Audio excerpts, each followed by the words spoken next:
Welcome to Two Macs at a Dram with Hector Macbeth and myself, Guy McDonald, brought to you by Tony Du Costa.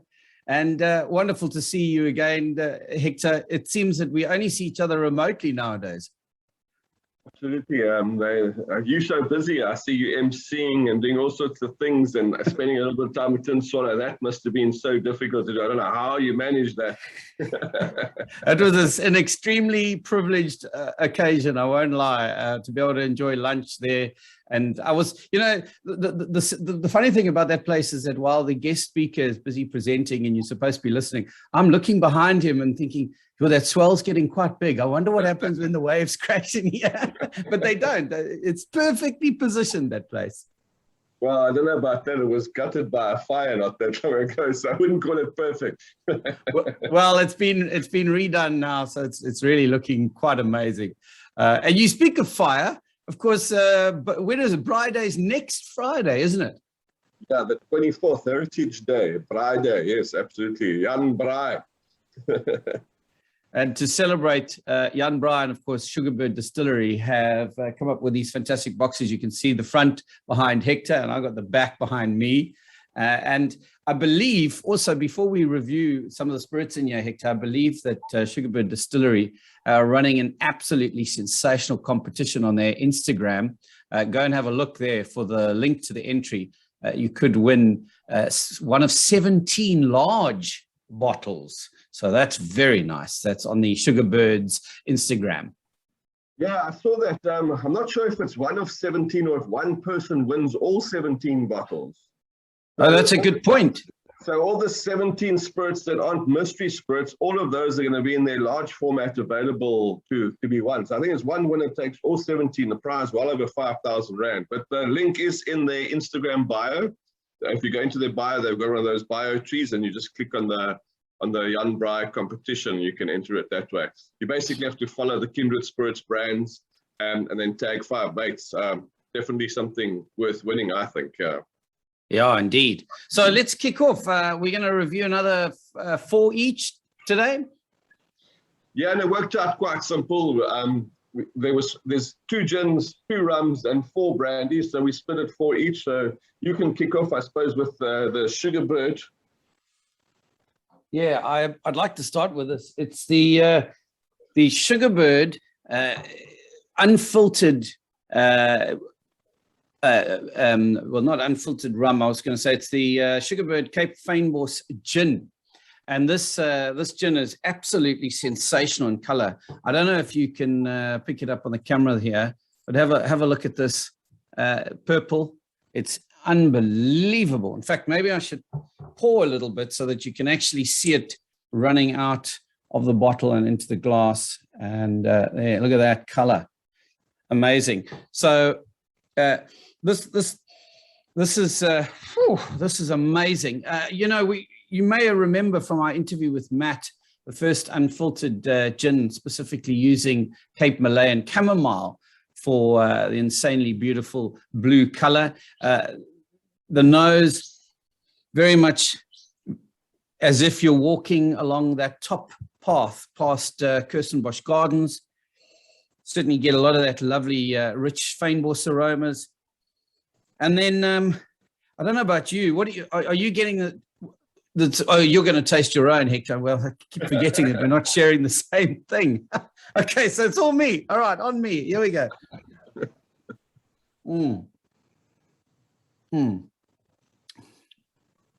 Sure. Lush notes of juniper. There's also some lovely floral notes on there. It's very beautifully textured. This is, and you know, from a color point of view, that is just extreme to serve in a glass. It really is beautiful. And I believe that they recommend that you serve this with hibiscus tonic, some raspberries, maybe even some pink peppercorns if you're brave enough. And this is certainly so delicious that even though I'm well prepared this time around, Hector, and I've got my little dropper, I'm not going to put any water in this. This I want to savor absolutely neat. So absolutely beautiful. This is the Sugarbird Cape Fynbos Juniper Unfiltered Gin. And there it is. And that color is absolutely insane. Those flavor profiles that you get there, the raspberries, specifically in the hibiscus notes, those are all what we call a Clover Club, which is a gin. It's a sort of classic gin cocktail. But I saw something very interesting. This week's Negroni weeks. Everybody's giving spins on Negroni. So Negroni is basically vermouth, Campari, and gin, sort of mixed up as a forward spirited drink. But there was a guy who had a blue gin, and he didn't want to lose that color because obviously the Campari overtakes it. So what he did is he took the vermouth Campari and he clarified it so it went white. And then he mixed it and stirred up his Negroni as this beautiful blue Negroni. So I think that's something I'm definitely going to attempt to do on the weekend, try and make a blue Negroni. Okay, going on to what time should I pop round for that? All day. I've got the Wilderer gin. For those of you guys, I think they're out on the Spice Route, the Wilderer distillery.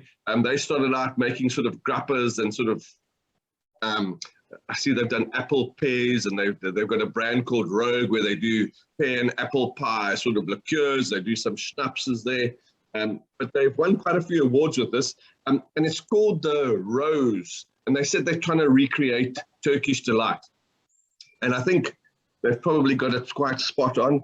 Interesting thing for me, it's I don't know if you can remember when we did the non-alcoholic spirits, and they all had that sort of funny note on them where on the back note, they had this like sort of crisp green note. This gin's got exactly that. So I was going, wow, is it non-alcoholic? But this is full alcohol. I always felt these non-alcoholic spirits, they miss that real alcohol, intensity. And this one's exactly the same. It's so subtle. And on the back end, you can sort of get that rose Turkish delight character coming through. On the palate itself, again, it's quite interesting because it says rose water on the thing, but it drinks more like rose water than gin. It's got that beautiful Turkish delight character, but it's so subtle. And then right on the finish, the alcohol comes through, and then you taste the juniper berries and the sort of typical botanicals that you find in gin coming through. But very, very interesting. I mean, I reckon if you put that in a non-alcoholic thing, no one would pick it up as alcohol. They just go, oh no, that's another one. It's just so subtle in so many ways. I think we should definitely start making our own Turkish delight and using that instead of just rose water. Can I be honest with you? When I drank mine, because it's finished now, but when I drank mine, I didn't even put tonic with it. I had it neat. It was just so beautiful on its own. No, absolutely. It's interesting. They do some interesting work out there. If you ever get a chance to go out there, the thing it's evolved so quickly as well from when they first started to now. I mean, it just keeps evolving. It's one of those places that do that. And yeah, I think they're quite a clever bunch of people working out there. Definitely worth a visit as well to go out there. Yeah. Okay, so moving on to the next one, which is so we're hopping between rum and gin and brandy. I'm very excited that you gave me so many brandies to run through today, Hector. The next one is the Howler Rum. It's got a very interesting label there. And this rum resonates with me, not because of the howling, but because of the full moon on the label there. I battle to sleep when it's full moon, and I don't even know that it's full moon. I just have sleepless nights, and then I check the calendar and I see, oh, right, okay, so it's full moon. And this is a Kindred Spirits release, and it's described as a rum aperitif because it's got a sweet, smoky, kind of full moon, dark blend, Jamaican kettle rum. And sure, on the nose, you'll know this, Hector, because you've drunk, I think, more of this than I have. I've had the experience of tasting it once or thrice in my life. But something that we Scots quite like is iron brew. You know the iron brew. Definitely. And kind of getting that on the nose there. There's also a hint of, there's only certain spa outlets in this town that sell it, the vanilla Coca-Cola. So there's like a hint of of that as well. And I'm a big to iron brew, yeah, absolutely. Yeah, big fan of that.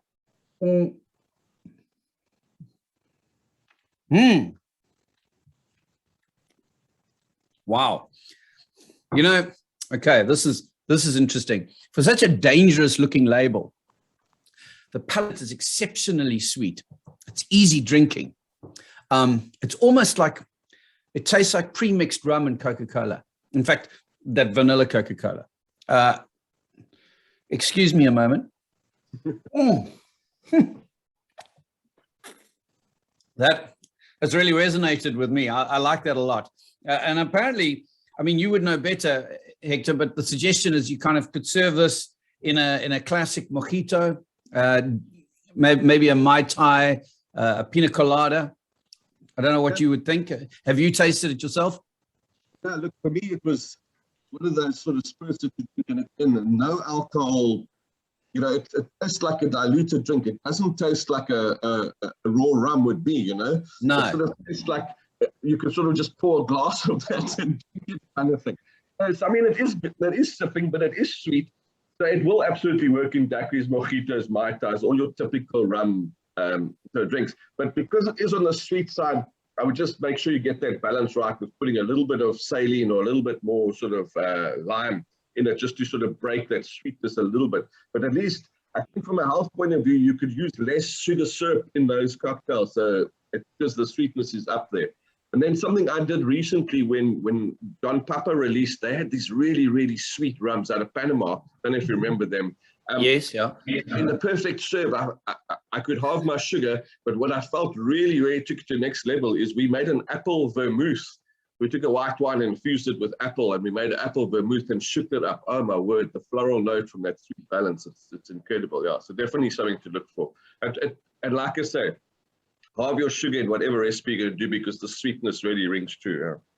Yeah. And just finally, in terms of what you touched on there with lime, I think perfect serve for me with this would be neat, 1 block of ice and maybe half a slice of lime, just to kind of counterbalance the sweetness. But certainly don't put Coca-Cola with it, because I think it might become a little bit too sweet.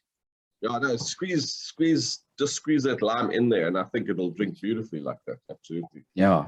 Oh, wow. Thank you for that. Next, we travel to Hope Distillery. They were the first sort of fully licensed micro distillery in Cape Town in 2014. Lucy Beard and Lee Lisk, obviously known for their gins originally. There are 3 different styles of gins, but they are registered to do other brandies. They do a really good vodka. They do a agave spirit, which is obviously similar to tequila. In fact, they import the agave from, they did originally try the South African agave, but they struggled a bit with it. So they import Mexican agave in sort of a powder form and make a agave spirit out of that. I think Esperanza means hope, so I don't know if it's hope. Agave spirit. And then they've got, I don't know if they sell the brandy commercially, but if you go to the tasting room, they've got this phenomenal brandy that they do as well. And then they obviously decided to get into rum. Now, this is rum agricole style. So rum agricole is not made out of molasses. It's made out of fresh, the juice out of cane, which they press themselves on the floor there. And then they go through their Mad Mary still. It's quite a quirky little distillery. They've got 4 different stills, all named after the 4 grandmothers from their family. So this is Mad Mary, which is the copper pot that they do that distillation through. And Lee has a very interesting way that he's a guy that learns really quickly, and the reason I think he learns very quickly is he doesn't have that attitude of he knows everything. He rather goes, quickly teach me, and then he learns and adapts very fast. And I think when this was still in its prototype, we interviewed them for the gin, and they gave me this to try, and I said, gosh, I hope you don't change that, because you know people want to taste like that howler. That's what South Africans know, that rum. And then this style is a little bit different, and they've kept it. And at the time, there was this nostalgia that I had. It reminded me, but I couldn't put my finger on it. And the obvious notes was obviously dry cane. You know, that if you're in the dry cane, just before harvest, if you walk around, then you get that sort of green note that's going around. So that is there. But then, when I was doing the tasting to prepare for this, I got it, and it's absolutely amazing. Growing up in the Free State, we would play rugby in the middle of winter. Now, because of the frost, the grass is dry. You never see any green grades of grass. Now, you don't have problems with getting green stains out of your rugby shorts in the Free State because there's no green grass. So you get this beautiful, dry, grassy note coming through, and you walk into the change room and you hit with DP, and that's exactly what I got. So that's why it was such a nostalgia for me. It's walking back into the change room on a dry, dusty afternoon about to play a rugby match, and so that's exactly where that sort of crisp mental sort of note comes from. It's I must say, it drinks really, really well as well. It's got a beautiful sort of citrus tone going through the back end as well, but beautiful on the palate. That is the most fascinating description I've ever heard. Wow. Dried Free State grass and deep heat in the change room. If you were ever, where you were growing up, if you ever went before harvest, you know what I'm saying? When they're really stacking all the dry leaves high, and you get a real sort of note coming through. But there's a whole lot going on. And that's that real dry mustiness happening over there. But then the sunny green fresh note as well. But on the palate, the start is kind of very much spurty. So this, I'm thinking daiquiri, so dash it with lime and a bit of sugar syrup, classic daiquiri serve. But the finish is so classically Cuban rum, which is very interesting because agricole rums are typically French Caribbean, whereas this finish reminds me of Cuban rum finish. A very interesting stylistic difference over there. Beautifully well-crafted rum. And I'm glad they've sort of maintained that agricole style and haven't gone into those sweet overload rum and cola notes, So yeah, definitely one to look out for. If you want to try a well-made agricole style rum, I think Hope is definitely a good place to start. Of course, if you've been wondering how can you get your hands on one of these, they are for sale, and you can look on Take-A-Lot or One Day Only, if I remember rightly, but you can buy one of these Braai event calendars for yourself and have the same experience that Hector and I are having sampling these miniatures. And of course, go to Sugarbird Distillery's Instagram page to see if you could be a winner. They've got 17 bottles up for grabs. We're not 100% sure yet if it's one person gets all 17 or it's shared out, but either way, you go check out the details for yourself. The next one, and I'm really chuffed to be tasting this. I won't lie to you, but I've already had a little nose of it because I'm a big fan of Brandy. Always, one should always finish one's day off with postural Brandy. And this particular one is the Sugarbird Cape Fynbos 14-year-old pot still, and it's been finished off in French oak. It's from KWV, I believe, the brandy that has been drip filtered through honeybush tea and Fynbos honey from Mossel Bay, of all places. So very interesting. On the nose, kind of, well, in fact, before we head to the nose, look at that color, Hector. It's honeyed color, isn't it?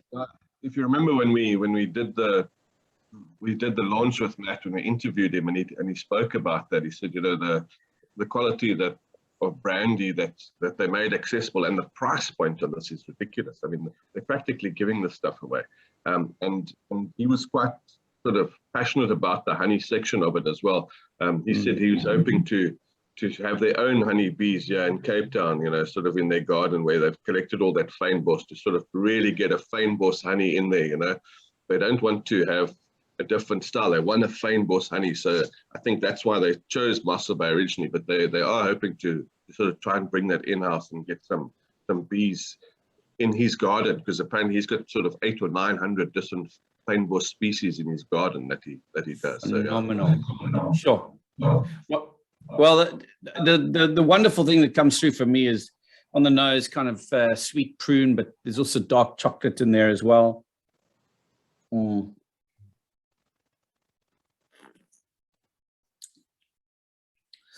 Lovely full mouth. Wow, quite a lot of vanilla coming through on the palate, but not sweet, just pure vanilla. And hints, maybe on the finish, hints of honey there. Certainly a nice whack of vanilla. And again, a drink that I quite satisfactorily can drink neat. Maybe a block of ice in there. I'm going to try a couple of drops of water in here to see what that does to it. We haven't mixed any water, have we, yet, with anything that we've tasted so far, Hector? No, because even though it was blue, it's still a white spirit, the original gin you did. I mean, you absolutely, if you want to do it, get a proper diagnosis of the nose, especially, you want to drop the alcohol level. So adding the water will obviously give you that sort of note as well. But for me, it's all about sipping these whiskies and sort of getting that style, and then getting a base idea of the person who made it. Okay, why this is what he bottled. So now from there, where do we expand? Do we go into tonic water, or do we stay where we are? Do we get neat? Do we sip it? And you know, that's the beauty with alcohol. That's up to you, how you like it. So they've created something. So that's why I drink it neat. And you need to sort of tip my hat to say, you made it for a reason. Let's try it like that. That's how you made it. And then where do we think this will go to? Adding water is all about nose, and when we're sort of trying to analyze the nose and break down, we've got to drop the alcohol level to get more nose out of it. And that obviously, if there are any flaws, by adding the water, yours is going to expose the flaws as well. So that's why we would typically do it, because your olfactory sense works much better at 15 to 20% alcohol than it does at 43, obviously. You kind of get less of that sweet prune. Perhaps more of a musty aroma. I feel like I'm smelling the copper pot still. So fascinating. I remember when we did the tasting. I haven't tasted it in a while, but when we did the original tasting, either sort of it led me to Calvados, you know, which is a apple brandy. So that for me was quite interesting that it went that Calvados white, but it's a beautiful, clean, well-made spirit. And then obviously that, because they're using Limousin French oak barrels, you got that beautiful toasty note that comes through as well. So that, I remember that being Calvados and sort of toasty, sort of buttered toast sort of notes coming through. But your memory is insane, Hector. Sure. Post-COVID, it's a little bit foggy here, which is perfect intro for the next brandy, because I was sitting there debating the other day. I mean, there's like simple words I just can't remember anymore, you know.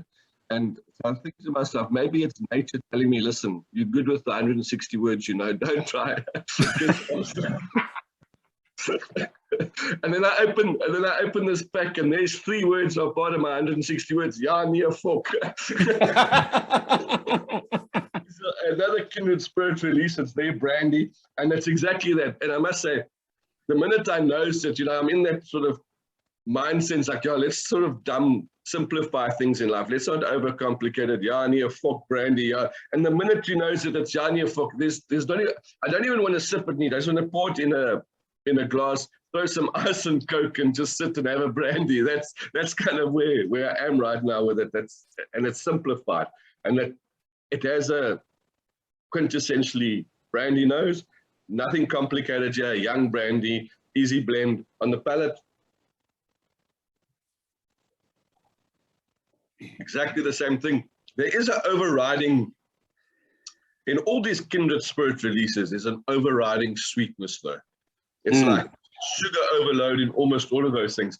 But I think they're using sugar to make things accessible. And when I say they're using sugar, I don't know that they are using sugar.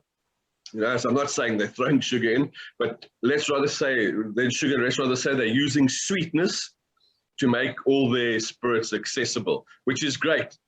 Because, like I say, this is cocktail heaven type thing, but because of the high sweet levels, you can really get clever over here. You can start adding citrus notes here.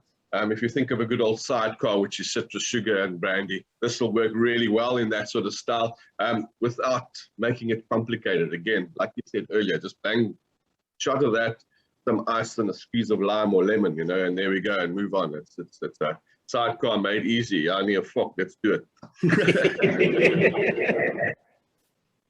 it. Phenomenal. Shall we move on to this brandy, which could be mistaken for cognac from its color? Look at that. Yeah. Well, cognac is brandy. So. Well, of course, but in terms of they were, I think what I'm trying to say is they're obviously trying to rival the cognac brand with this I believe that the late Sydney back, that was his goal. And not only did Remy Martin assist with the initial blend, but you'll know this better, Hector. I believe an alembic pot still was imported from Cognac. Yeah. So Sydney back, obviously, he was very clear. He made it clear to the South African brandy industry that he doesn't want to change any rules or break anything. He was going to work within the parameters of how South Africa says we must make brandy, because he believed 100% in South African brandy. But he made it like his life mission to say, listen, let me go and from the best cognac makers in the world, let's go see how they do it. Let's learn that, take that knowledge back, and then beat them with their own thing and make a quintessentially South African brandy that stands head and shoulder next to cognac, and if possible, of cognac. And I think 1995, he won the World Brandy Trophy, which is obviously the brandy show, which, you know, I think he was the first South African to win the, he might not have been the first, I'm not 100% sure of that, but he was awarded brandy trophy. And that means you go up against cognac and everything. So hell of a night for him. And like we say, Remy Martin did assist him with that initially. In cognac, you can only use alembic stills. So that's fully imported, that, and that's what they still use to this day. I haven't tasted that Sydney back yet in my thing. I know the 10 quite well.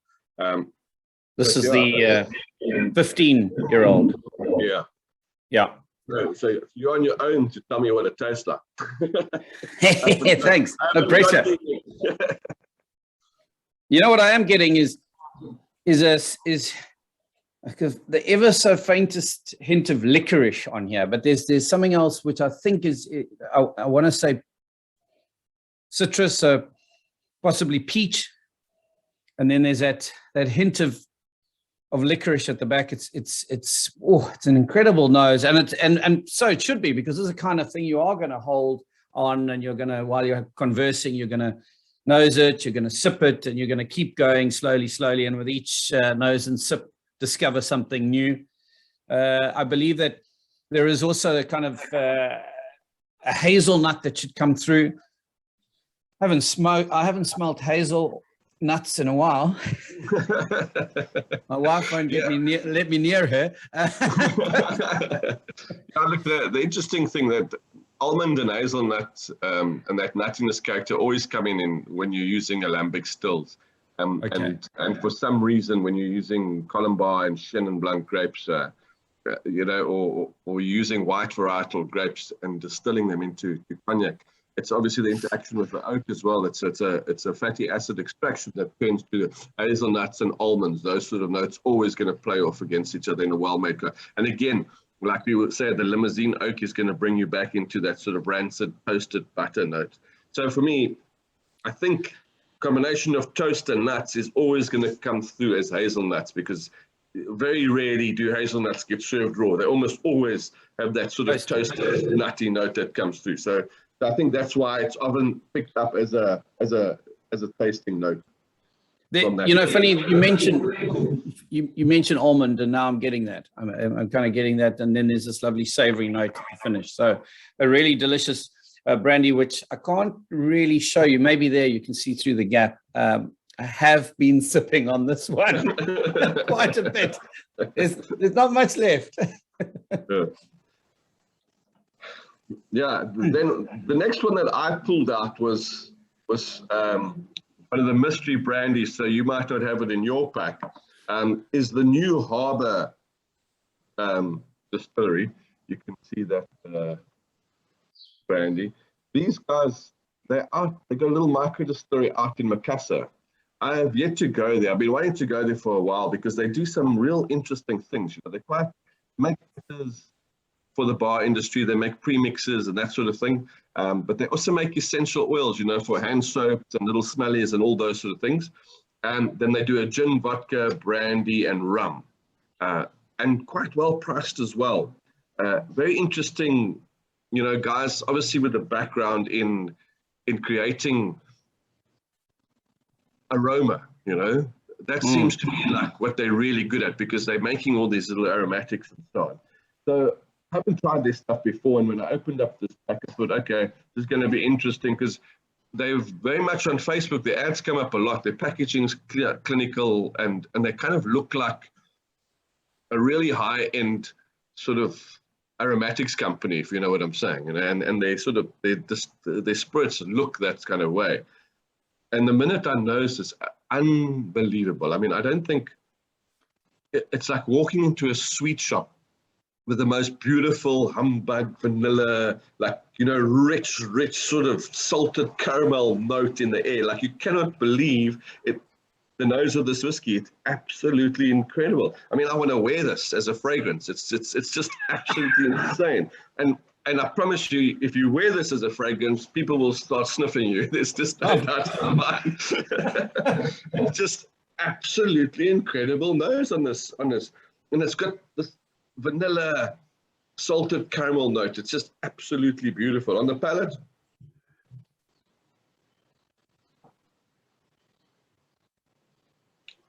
just an easy drinking, fruit forward, beautiful brandy style of whiskey made.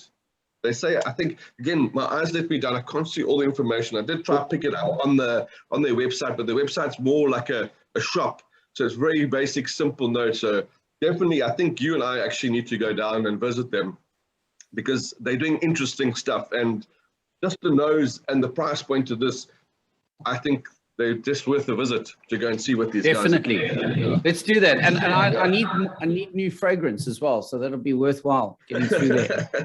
Absolutely. Some hand soap. Sure. Something else to note, which is quite exciting. You know, when we interviewed Matt of Sugarbird, there was mention of a rum.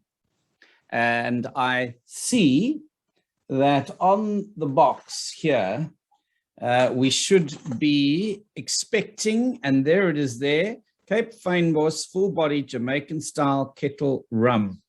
So that hasn't been released yet, but it is available in this box.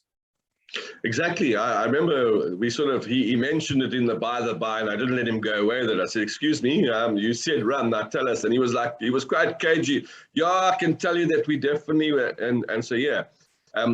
Apparently, a little birdie has told me that they are launching it at month end. So month end, yeah. Early October, end of September, they are actually launching that rum. So that's going to be very exciting. So there is a little, hopefully we get it, well, I will get it before the 24th, because the pack will be over by the 24th. So we'll get that in this week coming up. So definitely one that I've been very interested to taste, because it'll be interesting to see what he's done with that. Yeah, definitely something to look forward for. So coming up in this week, obviously. Something else to look forward to, and a reminder that if you'd like to try and win yourself some of these delicious spirits, then hop onto Sugarbird's Instagram page now and get yourself connected there. Hector, anything else from your side to Max in a Dram today? I think that's it. Have a good weekend. Enjoy your young Braai packs. If you haven't bought one, I think Smose and Deliver, you can buy them online with both of them. They'll deliver to you, although I don't know if anyone delivers on Saturdays, so you might be a bit late, but get one delivered for next week, so that on Braai Day, get a few of your mates over and finish the whole pack.